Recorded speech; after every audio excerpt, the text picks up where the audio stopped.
What is up, everybody? Thank you for hopping in on Crain and Company. Got a great show for you today. We already put out our instant reaction to Hugh Freeze getting fired as well. If you haven't checked that out, it's absolutely blowing up the internet right now. You do not want to miss it. I think it's the best video out there on what happened. We're going to continue to monitor it, what changes should be made, who should be the interim, who should be hired. But today, the new AP poll is out. And we also have a couple other games that we didn't do on our instant reactions. We did Tennessee, Oklahoma. You can find that. We always throw out a bunch of reactions, so make sure you check that out. Guys, David Cohn, former Michigan quarterback, Blaine Crain, former Western State, Colorado wide receiver. There's so much to get to. I do want to say, the past couple weeks, I've actually been somewhat complimentary of the AP poll. I thought they had gotten about as close as I could expect them to get. And again, I don't have high standards for all the AP voters. Let's be honest. I think way too many people vote on it. A lot of people don't watch the games, but that's a story for another day. But just looking at it, I'm going to go through it. You know how we do it. I'm going to read it 1 through 25. This is the AP poll as of today, Sunday, November 2nd, my birthday. Ohio State 1, Indiana 2, A&M 3, Alabama 4, Georgia 5, Oregon 6, Ole Miss 7, BYU 8, Texas Tech 9, Notre Dame 10, Oklahoma 11, Virginia 12, Texas 13, Louisville 14, Vandy 15, Georgia Tech 16, Utah 17, Miami 18, Missouri 19, USC rounds out the top 20, then Michigan at 21, Memphis at 22, Tennessee at 23, Washington finally. Damn, Washington in there at 24. And then Cincinnati, after the ass beating they took at the hands of Utah, falls back to the 25th spot. A couple things that I'm noticing just off the riff, and then I'm going to go to you guys just to see what you think about it overall and then specifics. Again, I have no problem when you look at the top 5 right now. With Ohio State 1, Indiana 2, A&M 3, Bama 4, Georgia 5. I think you can make an argument for Indiana or A&M being number 1, especially when you look at the way the season is playing out right now. But one of the most egregious things that I see here is I don't understand how you can put Virginia over Louisville when they have the same record and Virginia went on the road and beat Louisville, but yet you have Oklahoma. You have Virginia ahead of Louisville for beating them, but then Oklahoma has the same record as Texas. Oklahoma's sitting there at 11, and they're in front of Texas, and Texas is at 13.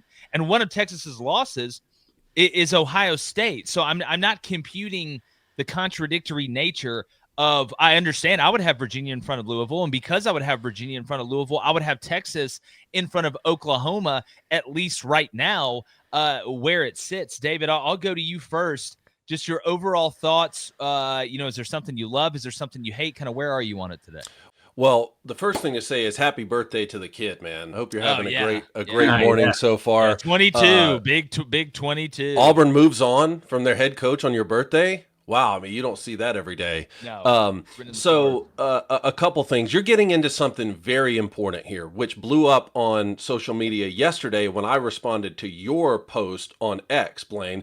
And your post revolved around Notre Dame and Miami.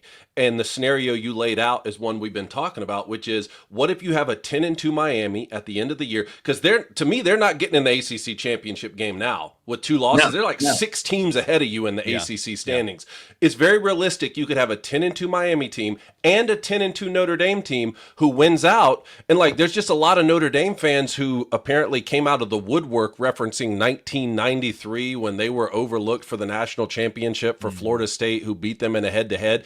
I don't know what the pre-BCS era of naming coaches in an AP poll or a coaches poll have anything to do with the college football playoff committee era, where literally the first tiebreaker is the head-to-head. I mean, I understand that, that was week 1 and our team has improved so much since then, but we're going to see this play out, and it's going to be a problem, Jake, especially when you're talking about 2-loss teams. See, when you have 2 1-loss teams, the head-to-head is a little bit more clear. When you have multiple losses, that's where you have a situation like Oklahoma right now is in front of Texas, even though they have the head-to-head. Notre Dame right now in this poll is ahead of Miami, even though they won the head-to-head. How is that going to play out in the College Football Playoff Committee's eyes? We're going to find out a little bit where they stand on Tuesday night. Well, I have a very simple rule when it comes to this at the end of the year. Every game matters. Right? There's a reason everybody plays the same amount of regular season games. If everything is even at the end, and this is a gift, this would be if you're a committee member, you are hoping that you have a head-to-head that you can lean back on because it takes it out of your hands. But I don't care if Notre Dame finishes 10-2 and Miami finishes 10-2. There's no way in my eyes you don't put Miami ahead of Notre Dame because they won the head-to-head. I don't care if it's, who's playing better now or when they lost that game. We all played 12 games. However you went about it, you got to that 10-2 number, if that's what it may be. Now, to your point, David, if you're comparing a 2-loss team to a 1-loss team, and we ran into some of this last year when you look at, Indiana only lost 1 game, but the schedule wasn't great. There's a little bit of gray area there that I think we can discuss. But where I think it gets wonky is what happens if you get to a situation where you have a 2-loss team or a 1-loss team, and the team that only has 1 loss, their loss is to that 2-loss team. How heavy does that head-to-head matter if one team has lost an extra game but won the head-to-head against the team they're trying to get in over? See, in that case, to me, overall record matters to me.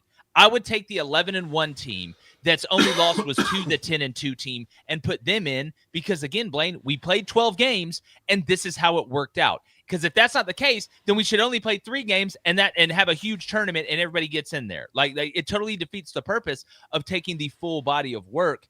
But Blaine, let me ask you this. What do you think? And Cohen, I'm going to ask you about Michigan, believe me, and getting jumped by USC. What do you think about Vandy's drop to 15, Blaine? I'm fine with it. Yeah.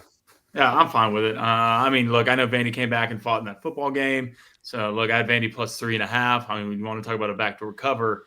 But I'm somewhat fine with it. You kind of brought up a couple points when it comes to me. It's just, Oklahoma and Texas being so close. I wish we could see them on a neutral site.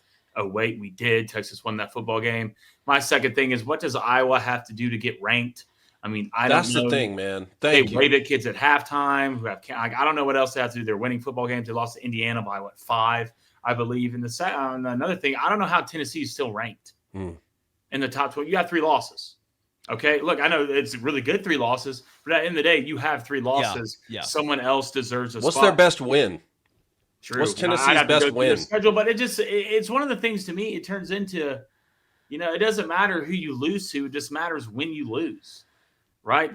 Take Notre Dame, for instance. You lose. See, I think that's bullshit, though. Yeah, I agree. You lose 2 games at the beginning of the season, you lose that head-to-head to Miami, but, you're going to win out with that schedule. You're going to find yourself in the playoffs. It's better to lose early than it is to lose late because I promise you, in the committee's eyes, in but in a lot of people's eyes, it's going to be recency bias when it comes to who's losing and when they are losing. Of course, and you're dealing with the human element, but I do want to make sure, and Cone makes this point every time we do one of these AP poll reactions, that this AP poll is not what the committee has, right? These are 2 totally separate things. I don't think it has a big bearing on them. I'll say this, and we're going to have an instant reaction right after the college football playoff rankings come out for the first time on Tuesday night. I would not be shocked to see Indiana number 1. I would not be shocked in the playoff rankings. Would not be shocked to see them number 1. They look great. They look incredible, man. They're drumming everyone. They're drumming everyone. If you know what you're looking at, you can just see how efficient this team is.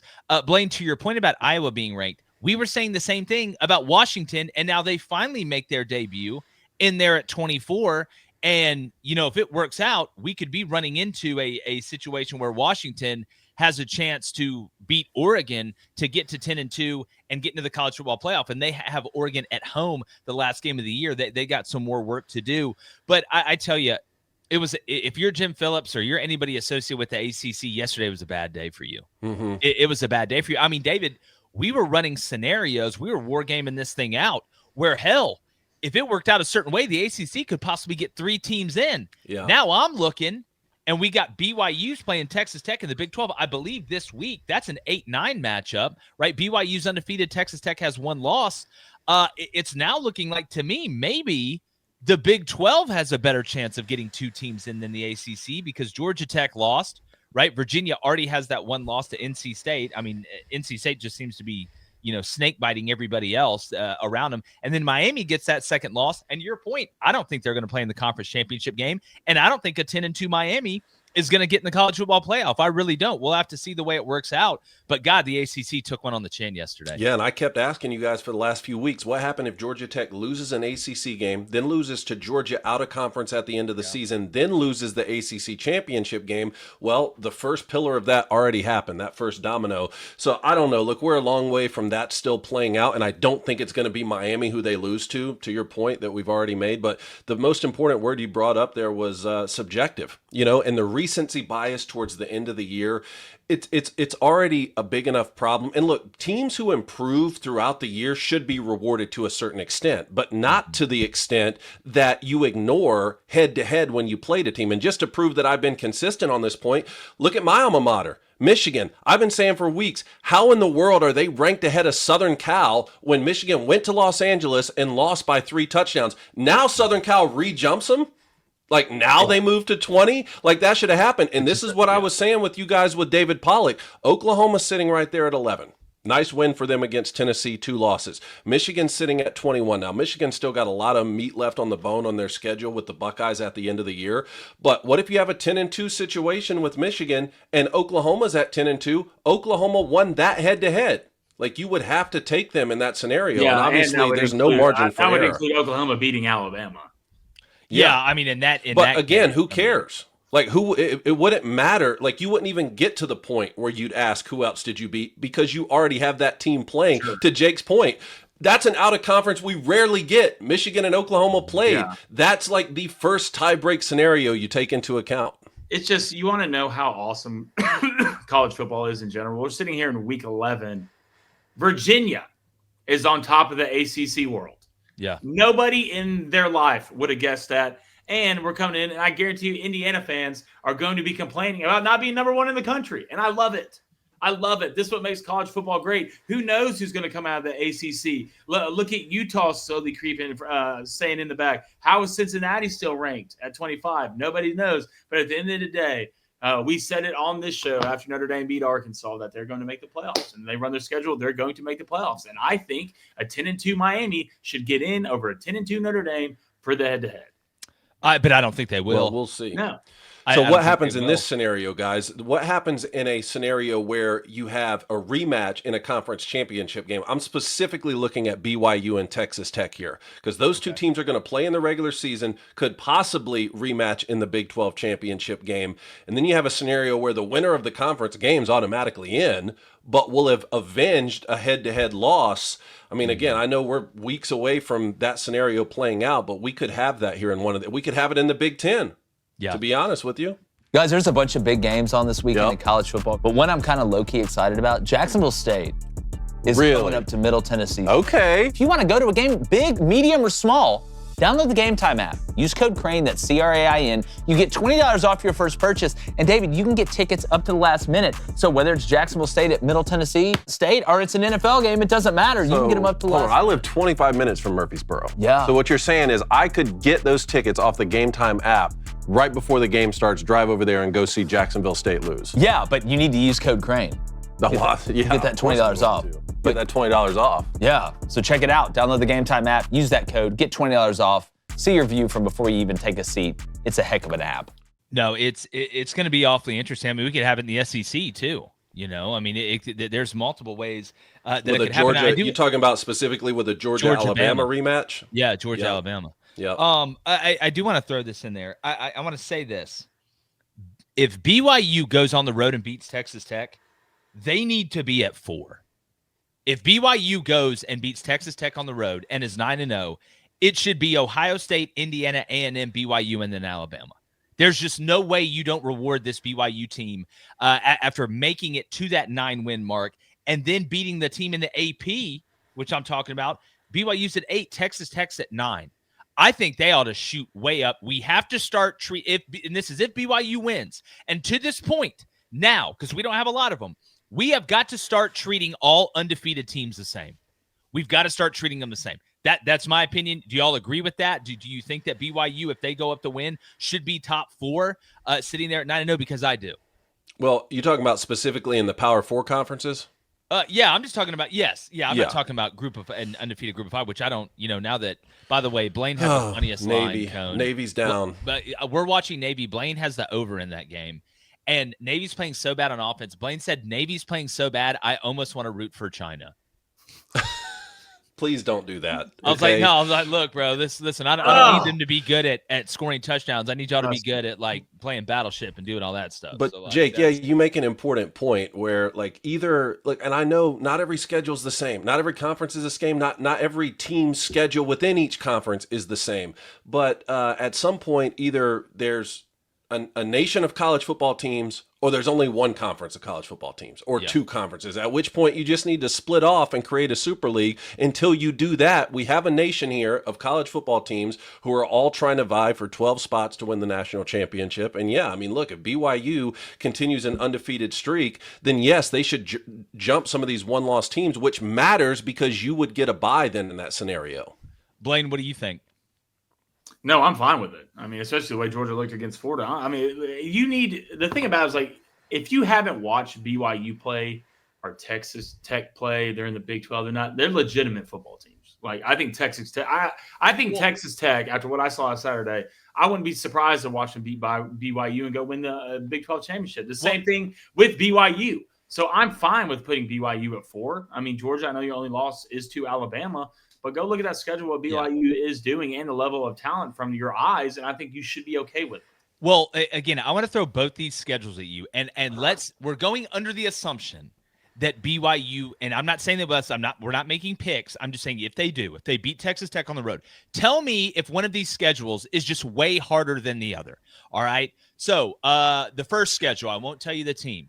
Portland State, Stanford, at East Carolina, at Colorado, West Virginia at home, at Arizona, beat a ranked Utah. Utah's still ranked at home. Go on the road and beat Iowa State, and then go on the road and beat a top 10 ranked Texas Tech. That's schedule 1. Here's schedule 2. Texas, right? Obviously, we got a ton of respect for Texas. Grambling, Ohio, at Washington, Minnesota, at Illinois, at Wisconsin, versus a bad Penn State team. I know whose schedule that is. Yeah, and again, you don't have to be a genius to figure that out. But I don't think the schedules are so different that if both of those teams are undefeated after week 9, one should be 1 and one should be 8. Like, that's way too big of a gap. If we were dealing with 8 undefeated teams, okay, sign me up. But we're not. Right now, we are looking at 4? There's 4 undefeated teams, unless I'm losing my mind right here, and BYU's one of them in the Power 4. Yeah, that's right. That's right. Like, I mean, am I crazy saying those schedules aren't too far apart? No, and Buckeyes BYU in the college football playoff would be a fun matchup. Oh, it would be a fun matchup. We'll see. Good luck, Bear, running up against that defense with what they do. But I'd sure want to see it. Guys, anything else in here that is just sticking out to you? We got Memphis at 22. They're looking like the leader in the clubhouse, obviously in the group of 5 right now. We've talked about, Louisville's sitting there kind of just hanging out, man. Just hanging out at 14. I mean, Iowa was my biggest thing, but Blaine brought it up. And look, Cincinnati, you had your shot yesterday. I know you were on the road at a good Utah team, but you got blown out. And yeah, I mean, I would put Iowa ahead of both Cincinnati and Tennessee. And the thing for me is Texas. And I know we're going to get into the Texas Vanderbilt game, but you just keep creeping up, man. Keep creeping up. Who is going to be the group of 5 team? I'm riding with Memphis now that Navy Hey, lost. did y'all see, though, and again, in the comments, tell me if I'm wrong. I swear I saw a graphic yesterday where it showed the percentage of group of 5 teams making it, and South Florida was still like 1 at 28%, and then Memphis was like 23%. Yeah, whose percentages are those? It's like just the playoff, FPI, or however the hell they do it. Like, this is why the committee stance on Tuesday, when they plant their flags with some of these teams and where they are, is going to matter down the stretch, or else they're just going to have to unilaterally flip teams or jump teams, which of course they could do and have no consistency towards the back end. But because some of these scenarios 10 weeks in, it's going to be impossible for one team to jump another through wins and losses. They'll just have to make that decision. So I'm really interested to see who the group of 5, the highest ranked group of 5 team is on Tuesday night. No, me too. I mean, that's going to be a big topic of conversation. I just want to kind of end the ACC talk here because this is setting up to be insane. All right. Right now in the ACC, you've got Virginia at 5-0. You've got Georgia Tech at 5-1. You've got Pitt. We hadn't even brought up Pitt. Yeah. Pitt's at 5-1, 7-2 overall. Louisville 4-1, 7-1 overall. SMU 4-1. Duke 4-1. So I'm sitting here looking at the rest of the schedule. Like if you look at Louisville's, they get Cal at home, very winnable. Clemson at home, more winnable than it's ever been. At SMU could be a massive, massive indicator on who's going to play in this ACC championship game. Then, guys, you look at the rest of Virginia's schedule, right? They've got Wake Forest at home. They're at Duke, which that's massive for them. And then you get Virginia Tech at home. Again, Virginia technically undefeated in the conference, as I mentioned, even though they lost to NC State. That wasn't a sanctioned conference game. Then, guys, you look at Pitt. They play Notre Dame next at home. Yeah, Pitt's next 3 games. Oh, yeah, Pitt's next 3 games. Notre Dame at home, at Georgia Tech, Miami at home. So, I mean, Pitt controls really their own destiny in a way. When you look at Georgia Tech, you know, they're not playing Louisville, which I don't know if Louisville beat Pitt. So Louisville has the tiebreaker over Pitt. It's just, guys, the rest of the schedules are crazy. I mean, Duke. I mean, I'm sitting here looking at Duke's, guys. You got at Boston College, which you should win. Or excuse me, SMU. You've got at Boston College, you've got Louisville at home and at Cal. So you could knock out Louisville. Pitt, I don't know if Pitt's going to make the ACC championship game with losses at West Virginia and Louisville at home, but Notre Dame, Georgia Tech, and Miami, what a 3-game stretch that would be. Yeah. If they win all 3 of those and finish 10-2. No, it's going to be insane to watch the way the ACC finishes, really all these conferences. But, guys, anything else on the AP Top 25 in the comments? Let us know what you think. What do you love? What do you hate? Even if you only love something or only hate something, we want to know. Make sure you're subscribed. We're almost to 200K. I think we're at 191,000 right now. So if I could ask for a birthday present, it would be make sure you're subscribed to the channel. Guys, anything else before we move on to some of these other games? Yeah, I want to hit some of these games, man. Yeah. Look, I want to start with Texas Vandy. And you talk about a backdoor cover. I mean, Vandy was chasing all game. I mean, you start out down 17-0 in the first quarter. You fight back a little bit. You end up going down 24-10. You get the ball. You don't do anything with it coming out of half. Then Texas scores 10, and you don't score anything in the third, but you find a way to make it close. Really should have recovered the onside kick, which if you're Clark Lee and them, you're going to be sick about. You had a chance to do it. You lose 34-31. But before we give Vanderbilt credit for hanging in there, bro, Texas, I mean, again, I'm sitting here looking at it, and a lot of people left them for dead. Now, before the season, I had Texas at 9-3 getting in the college football playoff. I don't know if 9-3 is going to get them in with the scenarios we have going around. But when you look at Texas, even before we get in the game, just the rest of their schedule, I mean, one of your losses is to Ohio State. That ain't a bad look. The Florida one's looking worse and worse by the day. But you go to Georgia. Like, here we go. Like this is it. Season on the line.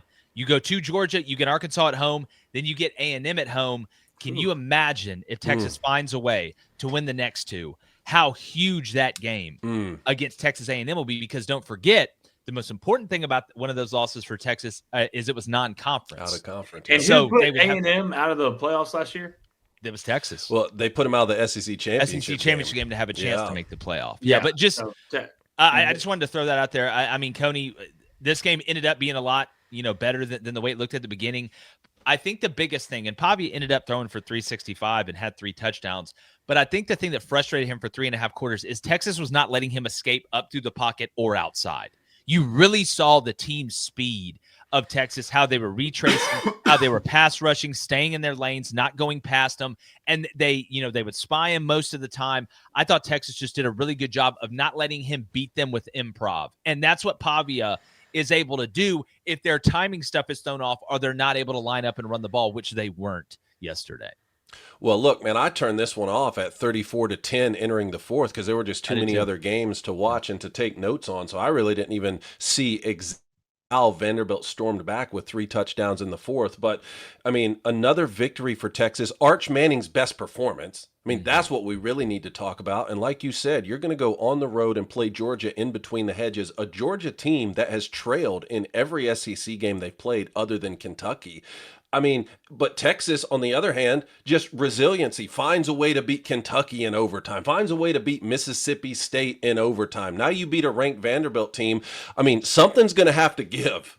with the Georgia and Texas matchup. And like you said, you're going to be playing against a Texas team that has their backs against the wall. Not that Georgia doesn't necessarily, and they've been finding ways to win, but there is, I think, a little bit more margin for error with Georgia because the only loss is to Alabama right now. Yeah, and Blaine, I thought yesterday, again, you score on the first play of the game, basically on a bubble screen, right, on a swing screen to Ryan Wingo. I thought Vanderbilt looked so mortal tackling in space against Texas. Probably the worst tackling day. It looked like old Vandy on defense, where you were just getting out-athleted over and over. And it wasn't just Ryan Wingo. It seemed like every time a Texas skill player touched the ball, they were able to make a guy miss. But another thing I noticed was I thought Sark got Arch a lot of easy passes early to get him in a rhythm, right? Like calling a lot of fastballs to get you ahead in the count. Then all of a sudden the slider starts working. You kind of get in your groove. You start feeling yourself. And, Vandy really wasn't able to get to Arch either. And you see what he can be when guys make plays around him. You see what he can be when he's on time. I mean, Blaine, how many times did we see Vanderbilt blitz from pressure, right? And Arch just replaced the blitz with the ball, and guys are running wide ass open. And then they get, 10, 12 yak yards after that. You look up after 4 plays and you're in the red zone. Yeah. I'll start off by saying this. I thought Sark changed a lot from a personnel standpoint. I can't remember if it was 11 personnel or 12 personnel, but he found the right personnel that fits Texas the best, and especially with Arch Manning. I got into it with Texas fans after mostly every game. For some reason, I don't know why they don't think Steve Sarkisian is a good play caller.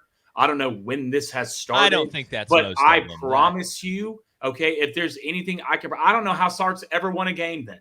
Like, I don't know how Sark made it to the semifinals last year in the playoff. I just thought maybe Arch Manning's getting better. Have you ever thought of that?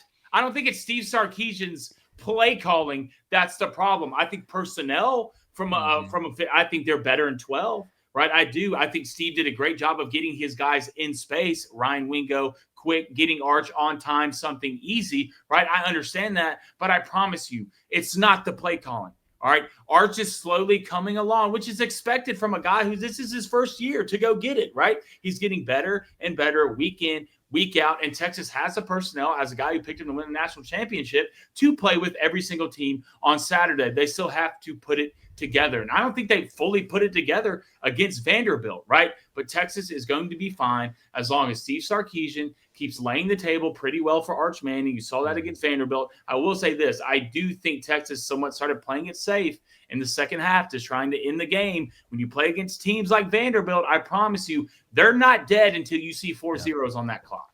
Right? No, and again, all credit. I mean, Stowers had 7, the tight end for Vandy. There's a reason he's going to be one of the top guys taken at that position. He had 150 yards on 7 catches and 2 touchdowns. But to the play calling standpoint, Cone, and look, I understand you want to get a guy that's hot the ball, right? If a guy's playing well, you want to get him the ball. It's just like basketball. But there's a beauty in diversification too as a passer. And I believe 11 different Longhorns caught a pass yesterday. So defensively, to me, that says, well, if you got 11 different guys that can catch a pass, you're going to be able to hit any side of the field out of any personnel grouping, and I'm really not going to be able to weigh heavy on one side or the other. And that's, I think, the beauty in Sark systematically. And to Blaine's point, it's amazing watching a young quarterback get better. This is typically how it should work, right? In a normal viewed young quarterback getting ready in a big-time spot. Guys coming out here and balling out of control early, that's the anomaly.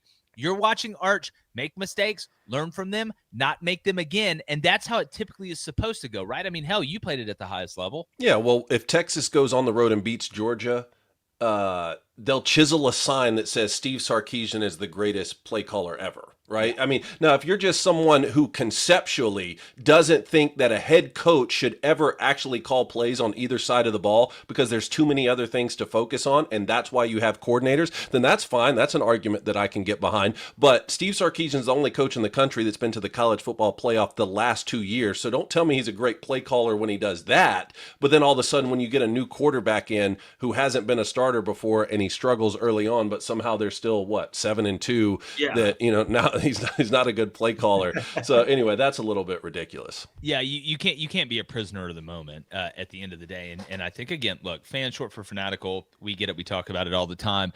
But There's some fanatical fans of Miami guys that are very pissed off right now. Yeah, I want to talk about this one. Yeah, and again,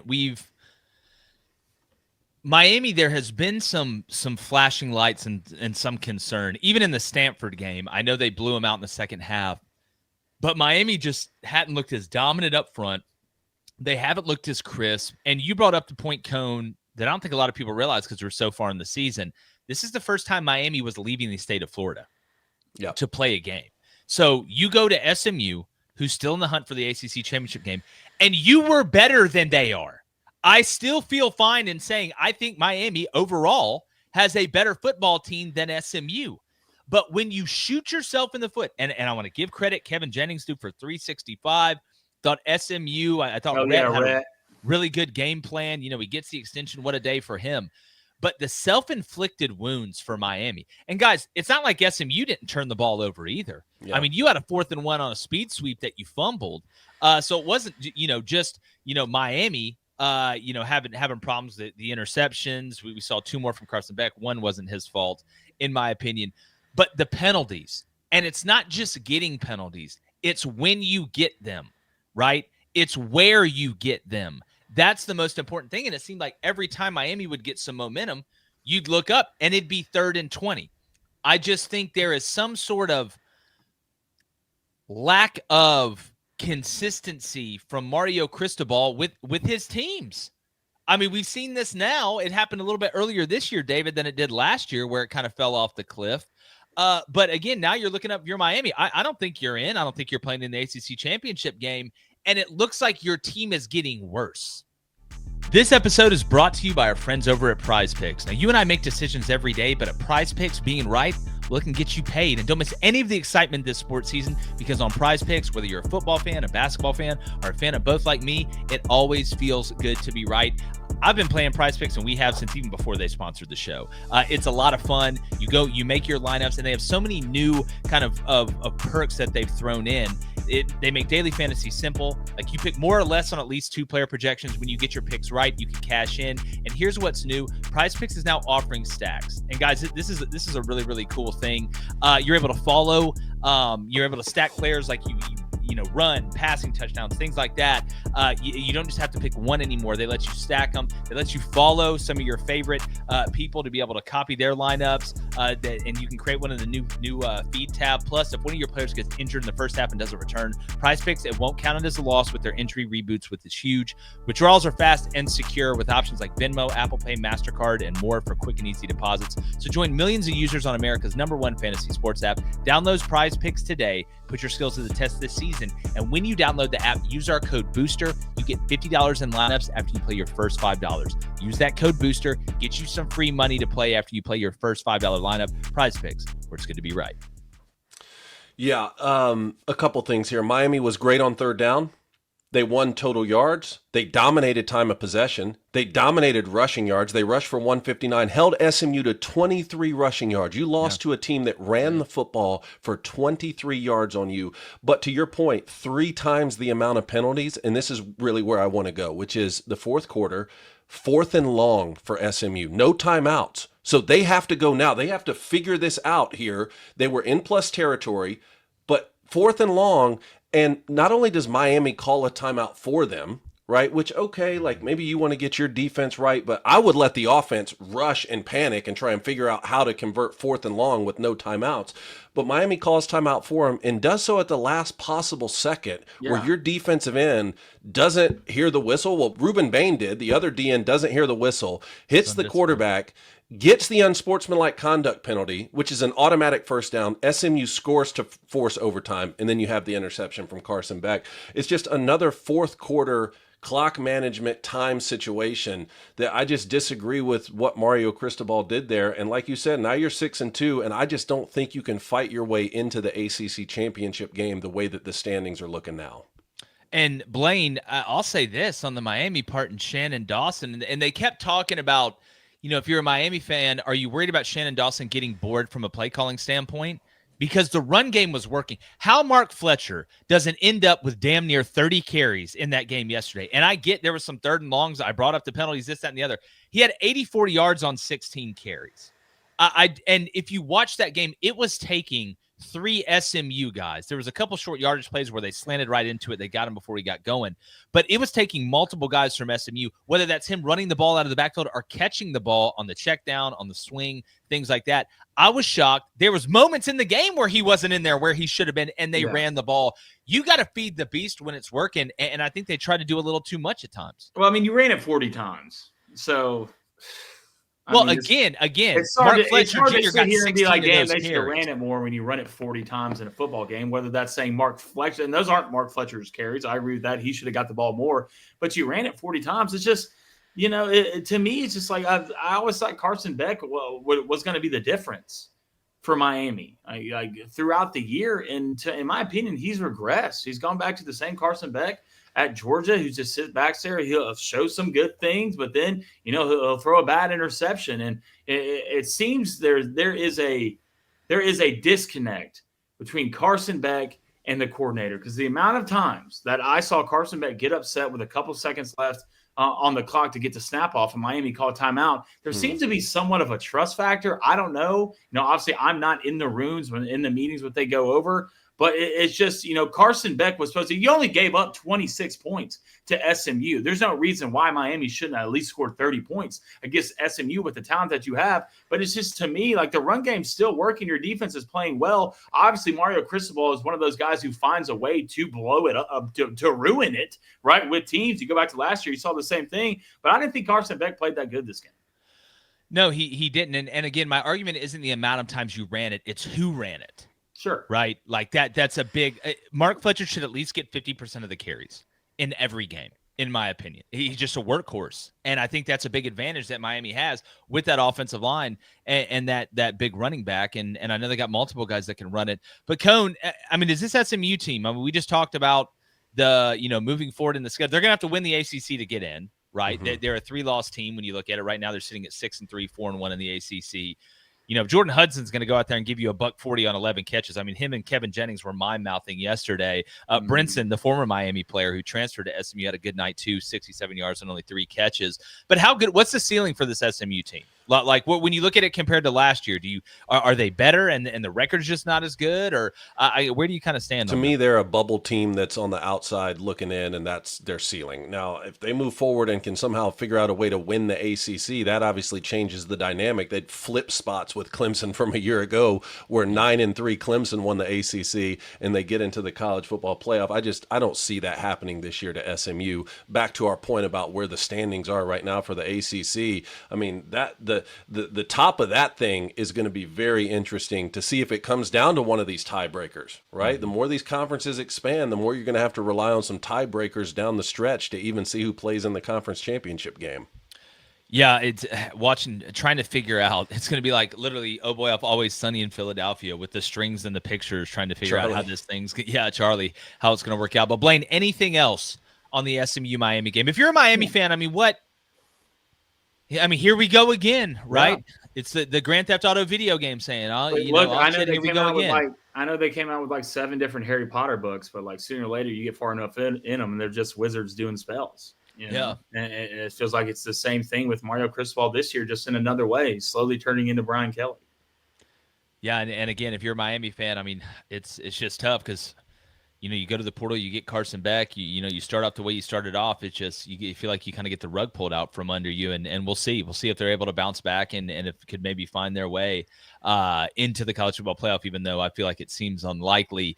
Guys, something that is likely is Trinidad Chambliss is just going to find ways to make plays for Ole Miss. But yesterday, the star of the show, as they beat South Carolina falls to 3-6, 1-6 in the SEC, and fired their offensive coordinator, Mike Shula. The star of the show was Kejuan Lacey.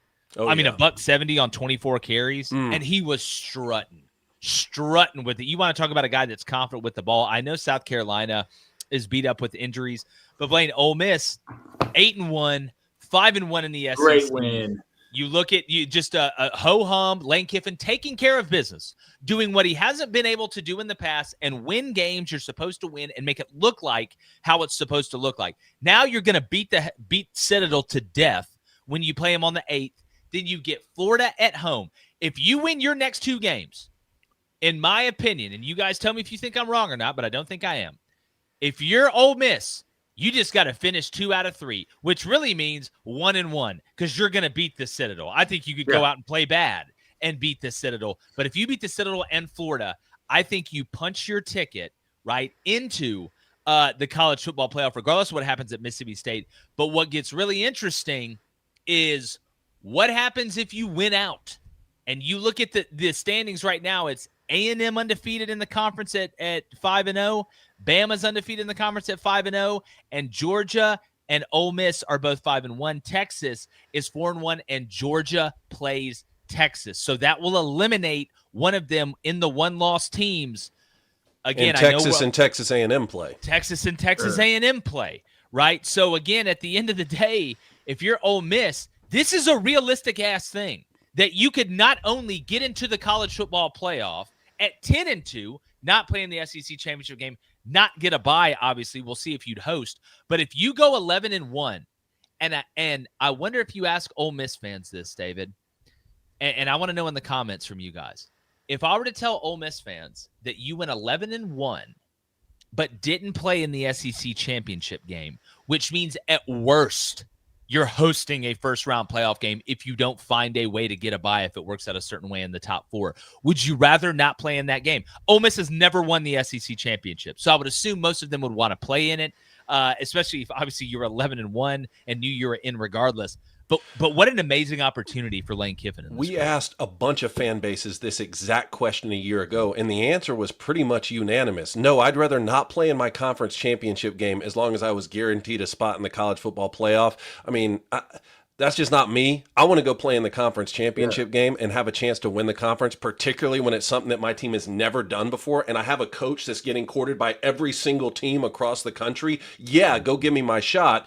Now, the natural reaction to that conversation is, well, the loser of the SEC is still going to make it in. I agree with that. I do think it's going to happen. That's not the scenario you laid out, though. So I understand there's a little bit of risk unless you're guaranteed. But forget that. Like I've been saying it for a couple weeks now.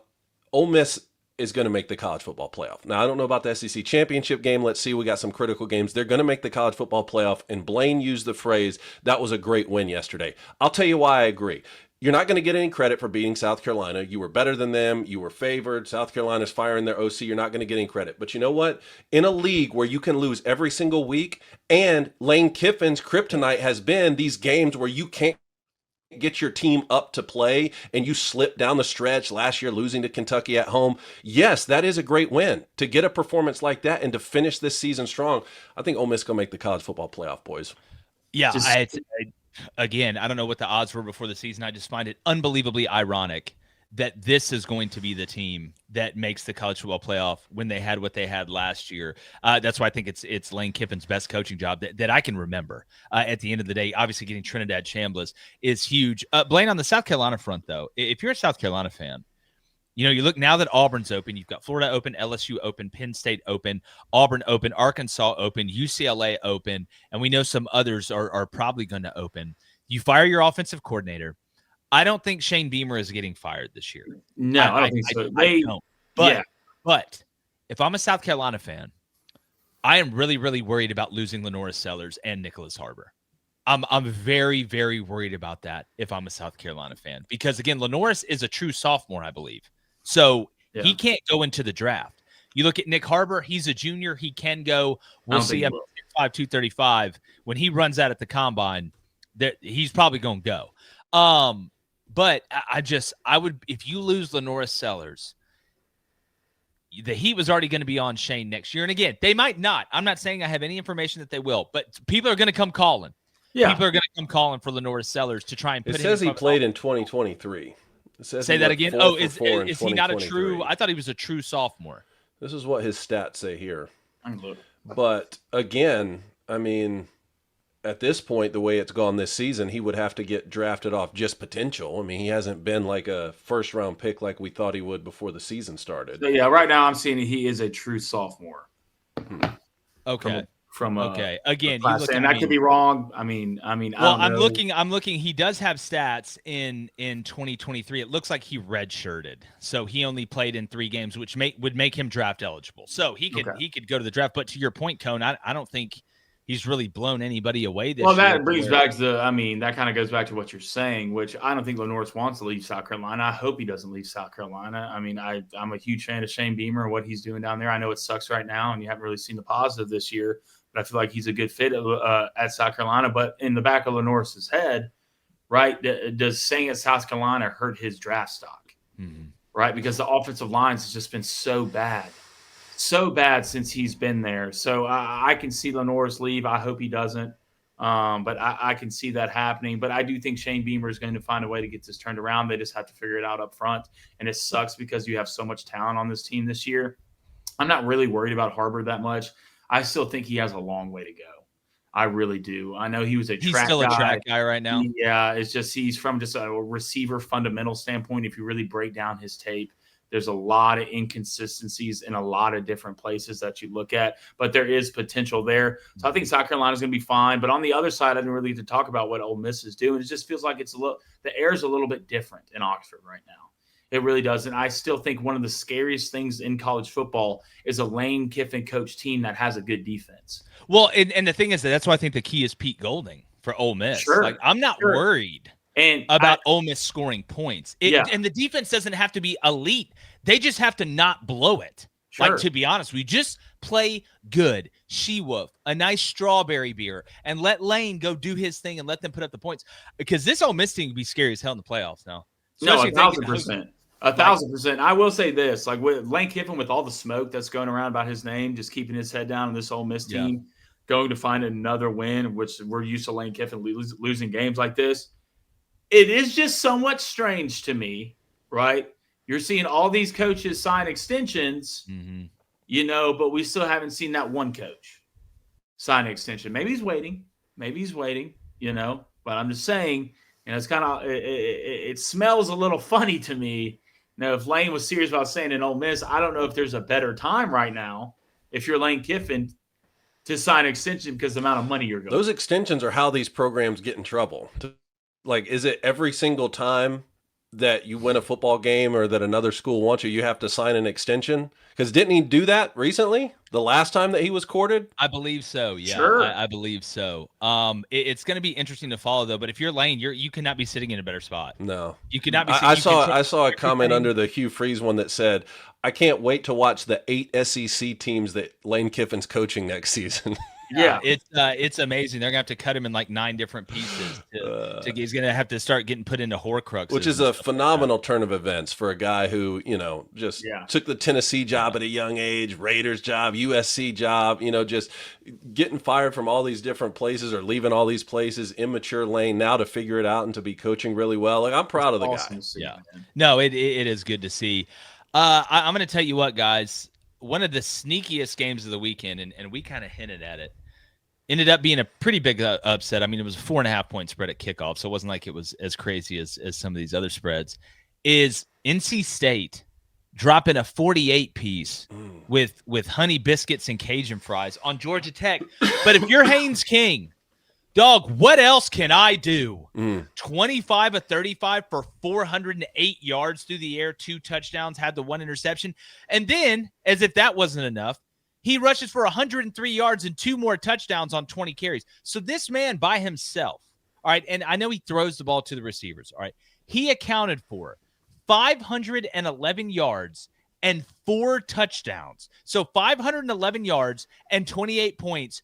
And you still lost because Jaden Scott freaked out for NC State, 200 yards on 24 carries and a touch. You had 4 different NC State guys rush for a touchdown: Cody Hardy, Will Wilson, C.J. Bailey, and Jaden Scott. And then C.J. Bailey, who's another name you're going to hear about, I think, in the transfer portal that NC State needs to make sure they lock down. We'll see what happens with that. He goes 24 of 32 for 340 and 2 touchdowns. So Blaine, the quarterbacks combined went 49 of 67 for 748 yards and 4 touchdowns and only 1 interception. Damn. And Auburn can't even get a first down against Kentucky. It's just like, my thing is this, is like, don't let Haynes King be forgotten. Just please, because guys like this, Axel Ridge, man, guys like this, 5 to 10 years now, don't get talked about. They don't get talked about, and it sucks to me. And it reminds me of, God, what was that quarterback for TCU? Max Duggan. Yeah. Do y'all remember Max Duggan? And yeah, unfortunately, I do. Just, just guys who just lay it, like Colt McCoy. It's just guys who just lay it all on the line. Baker Mayfield every Saturday. And well, not like, no, I'm not talking about like the guys that are going to go get drafted in the first round. Haynes King is not. He's not going to get drafted. You're probably never going to see Haynes King take an NFL snap. He'll be coaching. But I tell you what, damn it, Haynes, if you ever watch this video, buddy, I promise you, from 10 to 15 years from now, I'm going to be watching your highlights, dude. I'm going to show my kids your highlights. You guys have heard of the bearskin hoodie, right? I mean, have I? You're literally wearing it right now. Thing. Well, the smart people, they're locking in their winter gear right now because this is hands down the best time to prep for the coming winter. For some of y'all, it's already here. And Bearskin's running a 60% off deal right now, but only if you get your hoodie early. And it's built like a tank. 340 GSM micro fleece, 10 pockets with a clean, rugged fit that looks awesome. Plus, it zips right into the heavy storm rain jacket to become 100% waterproof when you need it. So when it turns cold, wet, and windy, you're not scrambling the last minute. David, give me a personal endorsement right now of Bearskin. Well, look at, hey, that right there. That's all you need to see, son. It doesn't this is how I go outside, keeps me warm. So do yourself a favor. Text the word Crain, that's C-R-A-I-N, to 36912 to lock in your 60% off. Again, text Crain to 36912. You'll get a link sent straight to your phone, so you can check it out later if you're busy right now. So don't wait until you're freezing to realize your hoodie sucks. Get a Bearskin right now, 60% off. Text C-R-A-I-N to 36912. I'm a model now. You are. I'm a model now. A male model. Yeah, but I mean, look, NC State won the game. You got to give the Wolfpack credit. Yeah. This does, we talk about cushion games, and if Georgia Tech now, again, remember you played Georgia at the end of the year, so when you look at the rest of this Georgia Tech schedule, now that you drop that one, seems like your cushion. You go to BC, you should win that one. Pitt at home is going to be a huge game. Then we talk about 10-2s because I do think if Georgia Tech beats BC and Pitt, there's a really, really good chance they are going to be in the conference championship game. They've got to win at Duke. So if you have that tie, that's going to be interesting. And again, you play Pitt, who like you is now 5-1 in the league. You don't play Virginia.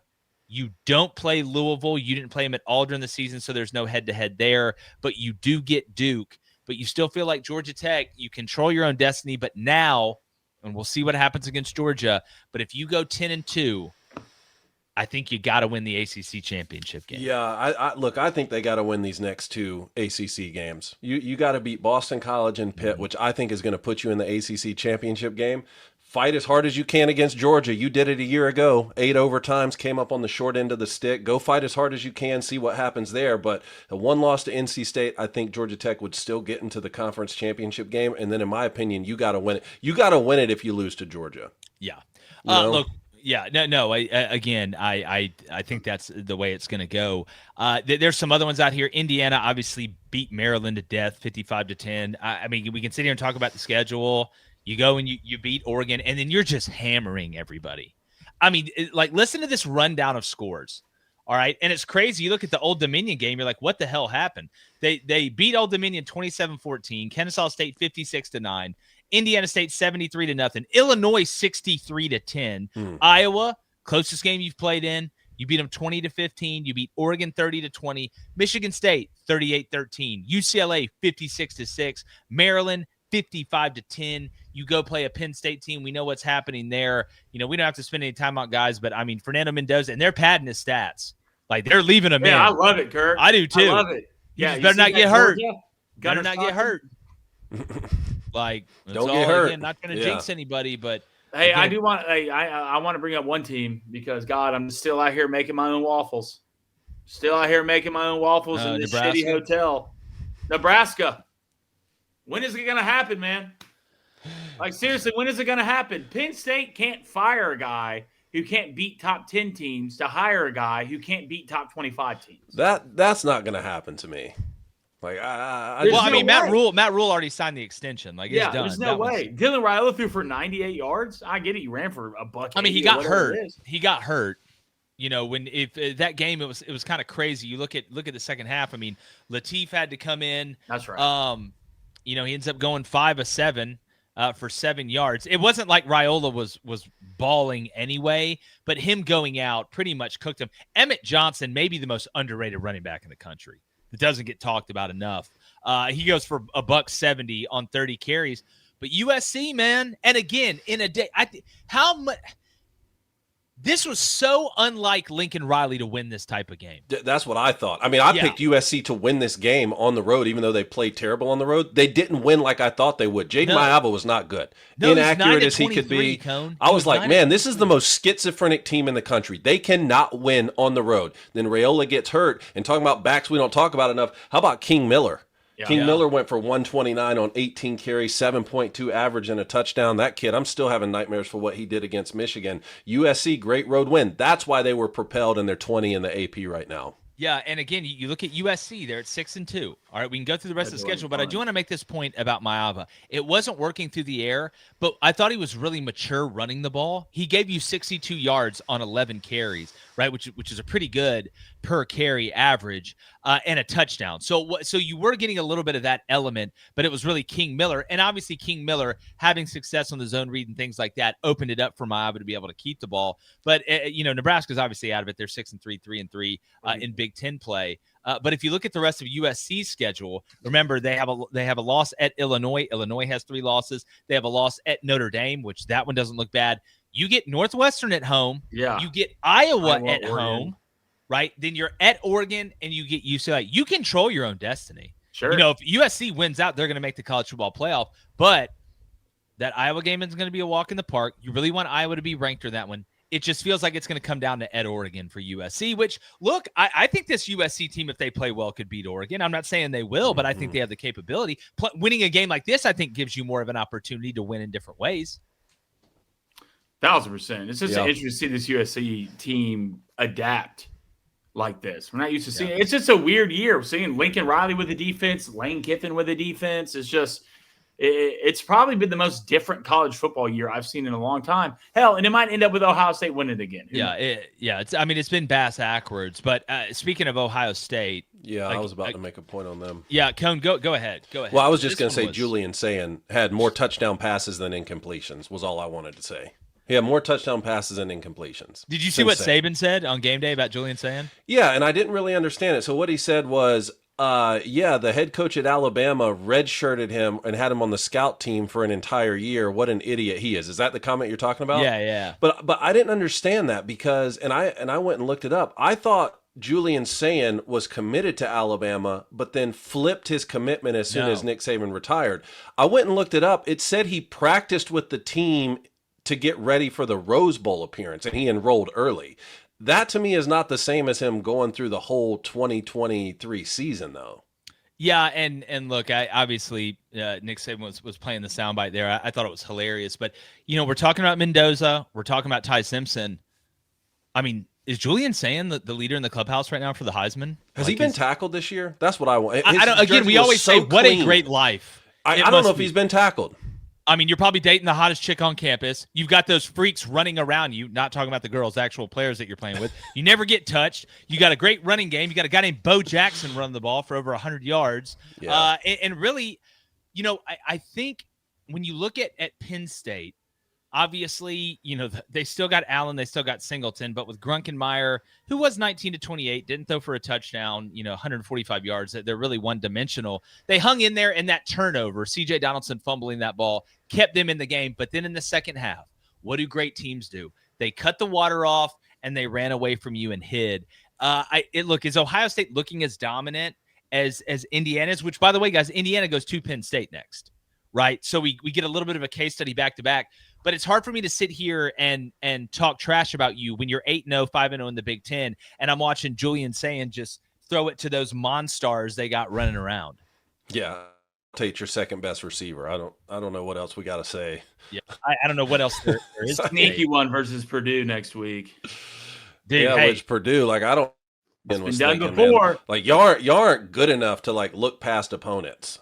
You already have 2 losses. No. You got to go beat Purdue. No Caleb Downs the first half? Yeah. Well, so wait, hold on. So was that called targeting? Did he get targeting? No, I don't think they called it. I believe it was targeting. I don't think they called that. Unless it was a different To be honest with you, once they started running away in the second half, I had it on. I wasn't watching it nearly as intently as I was watching some of these other games. Well, I can only watch so many games because YouTube TV. Yeah, don't even get me started on that. Yesterday was a disaster. Yeah, Yesterday Caleb was a Downs' disaster. overturned targeting penalty criticized by rules analysts. Okay, that was the one I saw. That was definitely targeting. I mean, that hit is why you invented targeting. Like, dude, they real deal. That's like they're going to show that tape and say this is targeting. Yet it wasn't called. Don't even get me started on how bad the officiating is. We talked about that a little bit yesterday. But as we wrap up here quickly, Coney, your boys, damn dog. Can we just run away from Purdue? No, that was the point I was just making. Like, you're not good enough to like overlook Purdue at night under the lights. You know how bad I wanted to play a night game at Michigan Stadium? They didn't even have the lights then. You're under the lights at Michigan Stadium in the all blues, and we're messing around with Purdue. It's just a well-coached, well-prepared football team. But you know what? You know what they are? They're 7-2. They're 7-2 with who do they have left before? And before Jordan they Marshall host the Buckeyes. Dude, Jordan Marshall's a football player. Yeah, that dude's a football player. Northwestern and at Maryland. And they've struggled on the road. State. So either one of those games, I can't wait to see the spread in either one of those. Then you get the Buckeyes at home. Yeah, you better show your ass up. And look, I know Michigan will get up to go play on the road. You still control your own destiny. Yeah. I mean, and what's crazy about that is, we bring up the point about Texas's loss to Ohio State. I'm looking at the Big Ten standings right now. Michigan's only got one loss, because you lost to Oklahoma in conference. So again, Michigan's not going to play Oregon. Ohio State's not going to play Oregon. Indiana already played Oregon. I mean, at the end of the day, if you're Michigan, do you want Ohio State to be undefeated, right? Oh yeah, right, David. Always. You want them to be undefeated. Always. Come to the big house unbeaten. Man, it's going to be interesting. But all right, Mike Loxley got fired from Maryland. Did he just get fired? Well, this got tweeted 5 hours ago from. We would have heard. I would have. Rob Reinhardt. Huh. Let's do some. We'll do a little more digging into that. Yeah, I'm not seeing it. Okay. I'm not seeing it. But any more games, guys, before we get out of here? Look, man, West Virginia. Wow. Great road win for them over Houston, man. Rich Congrats to Coach Rod. I mean, that's a heck of a win. Duke taking down Clemson. That was another one at the last minute there. There was like the penalty that was called. I mean, I was watching a bunch of different games. How does Clemson, the penalty was awful, but how Clemson gave up that touchdown right before halftime is just the most un-Clemson-like thing. It's insane to me. And then also Arizona State with Jeff Sims. Leavitt didn't even play, man. That kid showed out. Look, is Matt Campbell overrated? Is he overrated? I'm not saying he's a bad with coach. Steve Dace the other day. Yeah, I'm not saying he's a bad coach, but like everybody makes it out like he's. And I know he's had some good years and he's been there a long time, but like sometimes I think people gas him up too much. Like Iowa State. I mean, it just seems like they either start off really well or they fade at the end. Mm-hmm. Yeah. Like, I mean, I don't know. I just think sometimes he gets gassed up a little bit too much. I can't argue that right now. Yeah, but we're going to keep gassing up this college football season because it's been freaking amazing. We have some great stuff for you already that we put out. We have our instant reaction to Hugh Freeze getting fired. You need to check that out. Make sure, again, you're subbed. We're almost to 200K.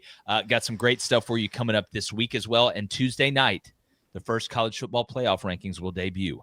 And we will be here to discuss, watch where they get ranked. Come on over to Crain and Company. Yes, let's yell and scream, but also love each other. Dangerous, but also safe.